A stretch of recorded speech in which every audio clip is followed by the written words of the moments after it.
গ্রামে ব্যবসা শুরু করার জন্য অনেক চমৎকার আইডিয়া আছে।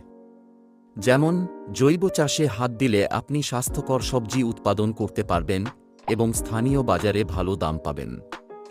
ডেইরি ফার্মিংও একটি লাভজনক উদ্যোগ। দুধ, ঘি এবং দই বিক্রি করে আপনি সহজেই আয় করতে পারেন। পোল্ট্রি ফার্মিং শুরু করে ডিম ও মাংসের ব্যবসা করে লাভবান হতে পারেন। মাছ চাষের মাধ্যমে স্থানীয় বাজারে তাজা মাছ সরবরাহ করে আয় বাড়াতে পারবেন। মশলা প্রস্তুতকরণ ও প্যাকেজিং একটি সৃজনশীল ব্যবসা, যেখানে আপনার নিজস্ব ব্র্যান্ড তৈরি করার সুযোগ আছে। গ্রামীণ রেস্তোরাঁ বা চায়ের দোকান খুলে স্থানীয় উপকরণ দিয়ে খাবার পরিবেশন করলে সবার মন জয় করতে পারবেন। এছাড়া হস্তশিল্পের মাধ্যমে স্থানীয় সংস্কৃতিকে তুলে ধরতে পারেন।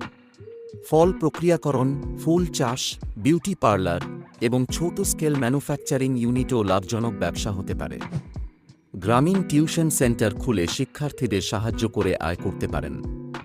সোলার প্যানেল ব্যবসা শুরু করে পরিবেশ বান্ধব প্রযুক্তির মাধ্যমে লাভবান হতে পারবেন। সঠিক পরিকল্পনা এবং স্থানীয় চাহিদার প্রতি মনোযোগ দিলে সফলতা আপনার হাতের মুঠোয়।